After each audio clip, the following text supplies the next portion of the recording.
ഈശോ മിശിഹായ്ക്ക് സ്തുതിയായിരിക്കട്ടെ. Lumen Cristo 101 ദിവസം കൊണ്ട് ബൈബിൾ പുതിയ നിയമം വായിച്ചു തീർക്കുന്ന വചന പദ്ധതിയിലേക്ക് ഏവർക്കും സ്വാഗതം. ഇന്ന് 19-ാം ദിവസം. വിശുദ്ധ മാർക്കോസ് എഴുതിയ വിശുദ്ധ സുവിശേഷം 5ഉം 6ഉം അധ്യായങ്ങളാണ് നാം ഇന്ന് വായിക്കുന്നത്. യേശുവിന്റെ അത്ഭുത പ്രവൃത്തികളും ദൈവിക അധികാരവുമാണ് നാം കാണുന്നത്. രോഗം, മരണം, പിശാച് എന്നിവയ്ക്ക് മേൽ വിജയം നേടുന്ന യേശുവിനെയും വിശക്കുന്നവർക്ക് അപ്പമാകുന്ന കരുണാനിധിയായ ദൈവത്തെയും ഇവിടെ പരിചയപ്പെടുന്നു. വിശുദ്ധ മാർക്കോസ് എഴുതിയ വിശുദ്ധ സുവിശേഷം അധ്യായം 5. പിശാച് ബാധിതനെ സുഖപ്പെടുത്തുന്നു. അവർ കടലിന്റെ മറുകരയിൽ ഗെരസേനരുടെ ദേശത്തെത്തി. അവൻ വഞ്ചിയിൽ നിന്ന് ഇറങ്ങിയ ഉടനെ അശുദ്ധാത്മാവുള്ള ഒരു മനുഷ്യൻ ശവകുടീരങ്ങൾക്കിടയിൽ നിന്ന് അവന്റെ നേരെ വന്നു. ശവകുടീരങ്ങൾക്കിടയിൽ താമസിച്ചിരുന്ന അവനെ ചങ്ങല കൊണ്ടുപോലും ബന്ധിച്ചിടാൻ ആർക്കും കഴിഞ്ഞിരുന്നില്ല. പലപ്പോഴും അവനെ കാൽവിലങ്ങുകളാലും ചങ്ങലകളാലും ബന്ധിച്ചിരുന്നെങ്കിലും അവൻ ചങ്ങലകൾ വലിച്ചു പൊട്ടിക്കുകയും കാൽവിലങ്ങുകൾ തകർത്ത് കളയുകയും ചെയ്തിരുന്നു. അവനെ കീഴ്പ്പെടുത്താൻ ആർക്കും ശക്തിയില്ലായിരുന്നു. അലറുകയും കല്ലുകൊണ്ട് തന്നെ മുറിപ്പെടുത്തുകയും ചെയ്തുകൊണ്ട് അവൻ രാപ്പകൽ കല്ലറകൾക്കിടയിലും മലകളിലും കഴിഞ്ഞിരുന്നു. അകലെ വെച്ച് തന്നെ അവൻ യേശുവിനെ കണ്ട് ഓടിവന്ന് അവനെ താണുവണങ്ങി. ഉച്ചത്തിൽ നിലവിളിച്ചുകൊണ്ട് അവൻ പറഞ്ഞു, അത്യുന്നതനായ ദൈവത്തിന്റെ പുത്ര യേശുവേ, എനിക്കും നിനക്കും എന്ത്? ഞാൻ നിന്നോട് ദൈവത്തെ കൊണ്ട് ആണയിട്ട് അപേക്ഷിക്കുന്നു, നീ എന്നെ പീഡിപ്പിക്കരുതേ. കാരണം അവനോട് യേശു ആജ്ഞാപിച്ചിരുന്നു, അശുദ്ധാത്മാവേ, ഈ മനുഷ്യനിൽ നിന്നും പുറത്തു വരൂ. യേശു ചോദിച്ചു, നിന്റെ പേരെന്താണ്? അവൻ പറഞ്ഞു, എന്റെ പേര് ലഗിയോൻ. ഞങ്ങൾ അനേകരുണ്ട്, തങ്ങളെ ആ ദേശത്തു നിന്ന് പുറത്താക്കരുതേ എന്ന് അവൻ കേണപേക്ഷിച്ചു. വലിയ ഒരു പന്നിക്കൂട്ടം മലയരികിൽ തീറ്റ തിന്നുന്നുണ്ടായിരുന്നു. അവർ അവനോട് അപേക്ഷിച്ചു, ഞങ്ങളെ ആ പന്നിക്കൂട്ടത്തിലേക്ക് അയക്കുക, ഞങ്ങൾ അവയിൽ പ്രവേശിച്ചുകൊള്ളട്ടെ. അവൻ അനുവാദം നൽകി. അശുദ്ധാത്മാക്കൾ പുറത്തു വന്ന് പന്നിക്കൂട്ടത്തിൽ പ്രവേശിച്ചു. ഏകദേശം 2000 പന്നികൾ കീഴ്ക്കാൻ തൂക്കായ ചരിവിലൂടെ പാഞ്ഞു ചെന്ന് കടലിൽ മുങ്ങിച്ചത്തു. അവയെ തീറ്റിക്കൊണ്ടിരുന്നവർ ഓടിപ്പോയി നഗരങ്ങളിലും നാട്ടിൻപുറങ്ങളിലും വിവരമറിയിച്ചു. സംഭവിച്ചതെന്തെന്ന് കാണാൻ ആളുകൾ വന്നുകൂടി. അവർ യേശുവിന്റെ അടുത്തെത്തി ലേഗ്യോനുണ്ടായിരുന്ന പിശാച് ബാധിതൻ വസ്ത്രം ധരിച്ച് സുബോധത്തോടെ അവിടെ ഇരിക്കുന്നത് കണ്ടു. അവർ ഭയപ്പെട്ടു. പിശാച് ബാധിതനും പന്നികൾക്കും സംഭവിച്ചത് കണ്ട് അക്കാര്യങ്ങൾ അവരോട് വിവരിച്ചു. തങ്ങളുടെ പ്രദേശം വിട്ടുപോകണമെന്ന് അവർ യേശുവിനോട് അപേക്ഷിക്കാൻ തുടങ്ങി. അവൻ വഞ്ചിയിൽ കയറുമ്പോൾ അവനോടുകൂടെ പോകാൻ പിശാച് ബാധിച്ചിരുന്നവർ അനുവാദം ചോദിച്ചു. എന്നാൽ യേശു അനുവദിച്ചില്ല. അവൻ പറഞ്ഞു, നീ വീട്ടിൽ സ്വന്തക്കാരുടെ അടുത്തേക്ക് പോകുക.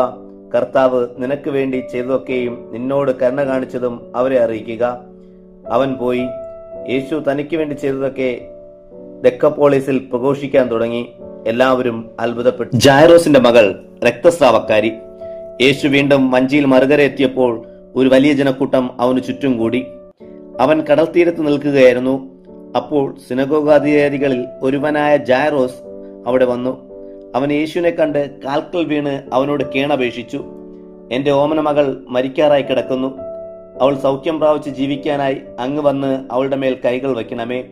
യേശു അവന്റെ കൂടെ പോയി. വലിയൊരു ജനക്കൂട്ടം അവനെ അനുഗമിക്കുകയും തിക്കി ഞെരിക്കുകയും ചെയ്തു.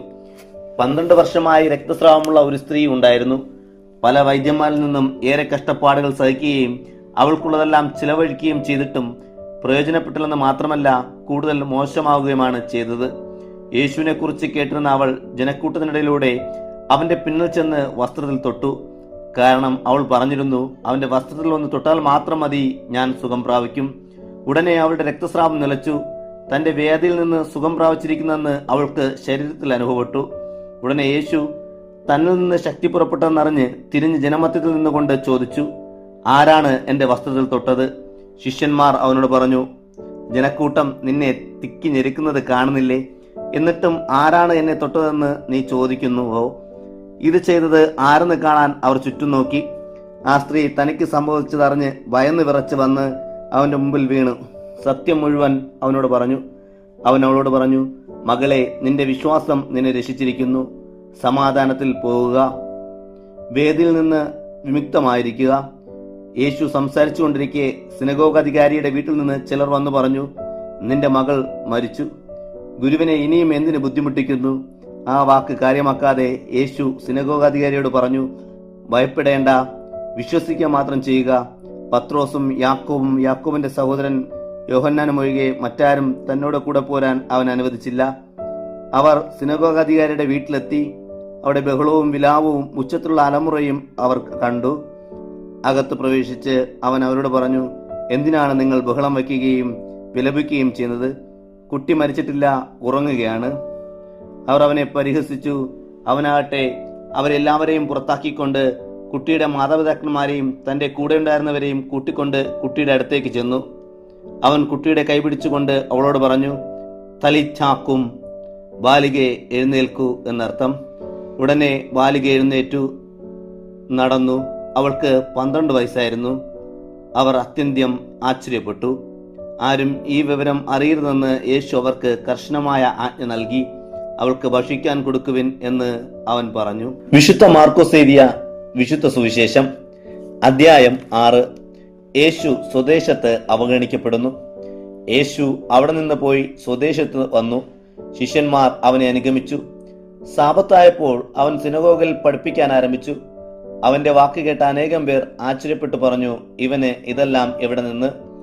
ഇവന് കിട്ടിയ ഈ ജ്ഞാനം എന്തെന്ത് അത്ഭുതങ്ങളാണ് ഇവൻ കരങ്ങൾ വഴി സംഭവിക്കുന്നത്? ഇവൻ മറിയത്തിന്റെ മകനും യാക്കോബ്, യോസെ, യൂദാസ്, ശിമയോൻ എന്നിവരുടെ സഹോദരനുമായ മരപ്പണിക്കാരനല്ലേ? ഇവന്റെ സഹോദരിമാരും ഇവിടെ നമ്മുടെ കൂടെയില്ലേ? ഇങ്ങനെ പറഞ്ഞ് അവനിൽ ഇടറി. യേശു അവരോട് പറഞ്ഞു, സ്വദേശത്തും ബന്ധുജനങ്ങളുടെ ഇടയിലും സ്വഭവനത്തിലുമല്ലാതെ മറ്റെങ്ങും പ്രവാചകൻ അവമതിക്കപ്പെടുന്നില്ല. ഏതാനും രോഗികളുടെ മേൽ കൈകൾ വെച്ച് സുഖപ്പെടുത്താനല്ലാതെ മറ്റത്ഭുതമൊന്നും അവിടെ ചെയ്യാൻ അവന് സാധിച്ചില്ല. അവരുടെ വിശ്വാസരാഹിത്യത്തെക്കുറിച്ച് അവൻ അത്ഭുതപ്പെട്ടു. അവൻ പഠിപ്പിച്ചുകൊണ്ട് ഗ്രാമപ്രദേശങ്ങളിൽ ചുറ്റി സഞ്ചരിച്ചു കൊണ്ടിരുന്നു. ശിഷ്യന്മാരെ അയക്കുന്നു. അവൻ 12 പേരെ അടുത്ത് വിളിച്ച് 2 പേരെ വീതം അയക്കാൻ തുടങ്ങി. അശുദ്ധാത്മാക്കളുടെ മേൽ അവർക്ക് അധികാരവും കൊടുത്തു. അവൻ കൽപ്പിച്ചു, യാത്രയ്ക്ക് വടിയല്ലാതെ മറ്റൊന്നും, അപ്പമോ സഞ്ചിയോ അരപ്പട്ടയിൽ പണമോ കരുതരുത്. എന്നാൽ ചെരുപ്പ് ധരിക്കാം, 2 ഉടുപ്പുകൾ ധരിക്കരുത്. അവൻ അവരോട് പറഞ്ഞു, നിങ്ങൾ ഏതെങ്കിലും സ്ഥലത്ത് ഒരു വീട്ടിൽ പ്രവേശിച്ചാൽ അവിടം വിട്ടുപോകുന്നതുവരെ ആ വീട്ടിൽ താമസിക്കുവിൻ. ഏതെങ്കിലും സ്ഥലത്ത് നിങ്ങളെ സ്വീകരിക്കാതിരിക്കുകയോ നിങ്ങളെ ശ്രവിക്കാതിരിക്കുകയോ ചെയ്താൽ അവിടം വിട്ടുപോരുമ്പോൾ അവർക്ക് സാക്ഷ്യത്തിനായി നിങ്ങളുടെ പാദങ്ങളിലെ പൊടി തട്ടിക്കളയുവിൻ. ശിഷ്യന്മാർ പുറപ്പെട്ട് ആളുകൾ മാനസാന്തരപ്പെടേണ്ടതിന് പ്രഘോഷിച്ചു. അനേകം പിശാചുക്കളെ പുറത്താക്കി അനേകം രോഗികളെ തൈലം പൂശി സുഖപ്പെടുത്തി. സ്നാപയോഹന്നാന്റെ ശിരച്ഛേദം. യേശുവിന്റെ പേര് പ്രസിദ്ധമായി കഴിഞ്ഞിരുന്നതിനാൽ ഹെരോദോസ് രാജാവും അവനെക്കുറിച്ച് കേട്ടു. ചിലർ പറഞ്ഞു, സ്നാപയോഹന്നാൻ മരിച്ചവരിൽ നിന്നും ഉയർത്തിയിരിക്കുന്നു, അതുകൊണ്ടാണ് ഈ ശക്തികൾ ഇവനിൽ പ്രവർത്തിക്കുന്നത്. മറ്റു ചിലർ പറഞ്ഞു, ഇവൻ ഏലിയാണ്. വേറെ ചിലർ പറഞ്ഞു, പ്രവാചകരിൽ ഒരുവനെ പോലെ ഇവനും ഒരു പ്രവാചകനാണ്. എന്നാൽ ഇതെല്ലാം കേട്ടപ്പോൾ ഹെരോദോസ് പറഞ്ഞു, ഞാൻ ശിരച്ഛേദം ചെയ്ത യോഹന്നാൻ ഉയർപ്പിക്കപ്പെട്ടിരിക്കുന്നു. ഹെരോദോസ് ആളയച്ച് യോഹന്നാനെ പിടിപ്പിക്കുകയും കാരാഗ്രഹത്തിൽ ബന്ധിക്കുകയും ചെയ്തിരുന്നു. ഇത് സ്വന്തം സഹോദരനായ ഫിലിപ്പോസിന്റെ ഭാര്യ ഹെരോദിയ നിമിത്തമാണ്. അവൻ അവളെ വിവാഹം ചെയ്തിരുന്നു. യോഹന്നാൻ ഹെരോദോസിനോട് പറഞ്ഞു, സഹോദരന്റെ ഭാര്യയെ നീ സ്വന്തമാക്കുന്നത് നിഷിദ്ധമാണ്. തന്മൂലം ഹെരോദിയയ്ക്ക് യോഹന്നാനോട് പകയുണ്ടായി. അവനെ വധിക്കാൻ അവൾ ആഗ്രഹിച്ചു. എന്നാൽ അവൾക്ക് സാധിച്ചില്ല. എന്തെന്നാൽ യോഹന്നാൻ നീതിമാനും വിശുദ്ധനുമാണെന്ന് അറിഞ്ഞിരുന്നതുകൊണ്ട് ഹെരോദോസ് അവനെ ഭയപ്പെടുകയും സംരക്ഷിക്കുകയും ചെയ്തു. അവനെ കേൾക്കുമ്പോൾ അവൻ അസ്വസ്ഥനായിരുന്നെങ്കിലും സന്തോഷത്തോടെ അവനെ ശ്രവിക്കുമായിരുന്നു. ഹെരോദോസ് തന്റെ ജന്മദിനത്തിൽ രാജസേവകന്മാർക്കും സഹസ്രാധിപന്മാർക്കും ഗലീലയിലെ പ്രമാണിമാർക്കും വിരുന്ന് നൽകിയപ്പോൾ അനുകൂലമായ ഒരു അവസരം വന്നു ചേർന്നു. ഹെരോദിയുടെ മകൾ വന്ന് നൃത്തം ചെയ്ത് ഹെരോദോസിനെയും വിരുന്നുകാരെയും പ്രീതിപ്പെടുത്തി. രാജാവ് പെൺകുട്ടിയോട് പറഞ്ഞു, നീ ആഗ്രഹിക്കുന്നതെന്തും ചോദിച്ചു കൊള്ളുക, അത് ഞാൻ നിനക്ക് തരും. അവൻ അവളോട് ശപഥം ചെയ്തു, നീ എന്തു തന്നെ ചോദിച്ചാലും എന്റെ രാജ്യത്തിന്റെ പകുതി പോലും ഞാൻ നിനക്ക് തരും. അവൾ പോയി അമ്മയോട് ചോദിച്ചു, ഞാൻ എന്താണ് ആവശ്യപ്പെടേണ്ടത്? അവൾ പറഞ്ഞു, സ്നാപയോഹന്നാന്റെ ശിരസ്. അവൾ ഉടനെ ബന്ധപ്പെട്ട് അകത്ത് വന്ന് രാജാവിനോട് ആവശ്യപ്പെട്ടു, ഇപ്പോൾ തന്നെ സ്നാപയോഹന്നാന്റെ ശിരസ് ഒരു തളികയിൽ വെച്ച് കൊണ്ടുവന്ന് എനിക്ക് തരണമെന്ന് ഞാൻ ആഗ്രഹിക്കുന്നു. രാജാവ് അതീവം ദുഃഖിതനായി. എങ്കിലും തന്റെ ശപഥത്തെയും വിരുന്നുകാരെയും പ്രതി അവളുടെ ആഗ്രഹം നിരസിക്കാൻ അവന് തോന്നിയില്ല. അവന്റെ തല കൊണ്ടുവരാൻ ആജ്ഞാപിച്ച് ഒരു കാവൽ പടയാളിയെ രാജാവ് ഉടനെ അയച്ചു. അവൻ കാരാഗൃഹത്തിൽ ചെന്ന് യോഹന്നാന്റെ തല വെട്ടിയെടുത്തു. അതൊരു തളികയിൽ വെച്ച് കൊണ്ടുവന്ന് പെൺകുട്ടിക്ക് കൊടുത്തു. പെൺകുട്ടി അത് അമ്മയ്ക്ക് കൊടുത്തു. ഈ വിവരം അറിഞ്ഞ യോഹന്നാന്റെ ശിഷ്യന്മാർ വന്ന് മൃതദേഹമെടുത്ത് കല്ലറയിൽ സംസ്കരിച്ചു. അപ്പം വർദ്ധിപ്പിക്കുന്നു. അപ്പോസ്തലന്മാർ യേശുവിന്റെ അടുത്ത് ഒരുമിച്ചുകൂടി തങ്ങൾ ചെയ്തതും പഠിപ്പിച്ചതുമെല്ലാം അവനെ അറിയിച്ചു.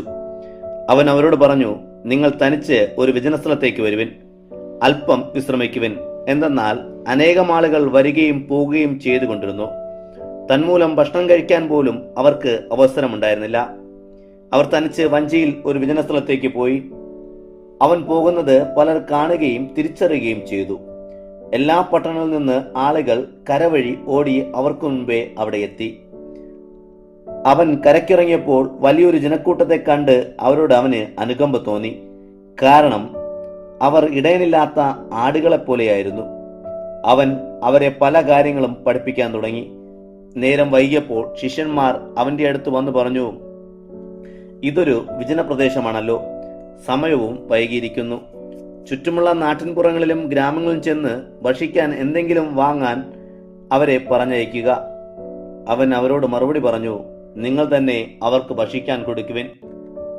അവർ അവനോട് പറഞ്ഞു, ഞങ്ങൾ ചെന്ന് 200 ദിനാറയ്ക്ക് അപ്പം വാങ്ങിക്കൊണ്ടുവന്ന് അവർക്ക് ഭക്ഷിക്കാൻ കൊടുക്കട്ടെയോ? അവൻ ചോദിച്ചു, നിങ്ങൾക്ക് എത്ര അപ്പമുണ്ട്? ചെന്ന് നോക്കുവിൻ. അവർ നോക്കിയിട്ട് പറഞ്ഞു, 5, 2 മീനും. എല്ലാവരും പച്ചപ്പുൽത്തകടിയിൽ കൂട്ടകൂട്ടമായി ഇരിക്കാൻ അവൻ നിർദ്ദേശം നൽകി. 150 വീതമുള്ള പന്തികളായി അവർ ഇരുന്നു. അവൻ 5 അപ്പവും 2 മീനും എടുത്ത് സ്വർഗത്തിലേക്ക് നോക്കി വാഴ്ത്തി അപ്പം മുറിച്ച ശേഷം അവർക്ക് വിളമ്പാൻ ശിഷ്യന്മാരെ ഏൽപ്പിച്ചു. ആ 2 മീനും അവൻ എല്ലാവർക്കുമായി വിഭജിച്ചു. അവരെല്ലാവരും ഭക്ഷിച്ച് തൃപ്തരായി. ബാക്കി വന്ന ഭക്ഷണങ്ങളും മീനും 12 കുട്ട നിറയെ അവർ ശേഖരിച്ചു. അപ്പം ഭക്ഷിച്ചവർ 5000 പുരുഷന്മാരായിരുന്നു. യേശു വെള്ളത്തിനു മീതെ നടക്കുന്നു. ജനക്കൂട്ടത്തെ പിരിച്ചുവിടുമ്പോഴേക്കും വഞ്ചിയിൽ കയറി തനിക്ക് മുമ്പേ മറുകരയിലുള്ള ബേത്സയിലേക്ക് പോകാൻ അവൻ ഉടനെ ശിഷ്യന്മാരെ നിർബന്ധിച്ചു. ആളുകളോട് യാത്ര പറഞ്ഞ ശേഷം അവൻ പ്രാർത്ഥിക്കാൻ മലയിലേക്ക് പോയി. വൈകുന്നേരമായപ്പോൾ വഞ്ചി നടുക്കടലിലായിരുന്നു. അവൻ തനിച്ച് കരയിലും. അവർ വഞ്ചി തുഴഞ്ഞ് അവശരായി എന്ന് അവൻ മനസ്സിലാക്കി. കാരണം കാറ്റ് പ്രതികൂലമായിരുന്നു. ഏകദേശം രാത്രി 4-ാം യാമത്തിൽ അവൻ കടലിന് മീതെ നടന്ന് അവരുടെ അടുത്തെത്തി. അവരെ കടന്നു പോകാൻ ഭാവിച്ചു. അവൻ കടൽ മീതെ നടക്കുന്നത് കണ്ട് അതൊരു ഭൂതമായിരിക്കുമെന്ന് കരുതി അവർ നിലവിളിച്ചു. എന്തെന്നാൽ അവരെല്ലാവരും അവനെ കണ്ട് പരിഭ്രമിച്ചിരുന്നു. ഉടനെ അവൻ അവരോട് സംസാരിച്ചു, ധൈര്യത്തോടെ ഇരിക്കുവിൻ, ഞാനാകുന്നു, ഭയപ്പെടേണ്ട. അവൻ അവരുടെ അടുക്കിലേക്ക് വഞ്ചിയിലേക്ക് കയറി. അപ്പോൾ കാറ്റ് ശമിച്ചു. അവർ അത്യന്തം ആശ്ചര്യഭരിതരായി. കാരണം അപ്പത്തെക്കുറിച്ച് അവർ ഗ്രഹിച്ചിരുന്നില്ല. അവരുടെ ഹൃദയം കഠിനമാക്കപ്പെട്ടിരിക്കുന്നു. ഗെനേസറത്തിലെ അത്ഭുതങ്ങൾ.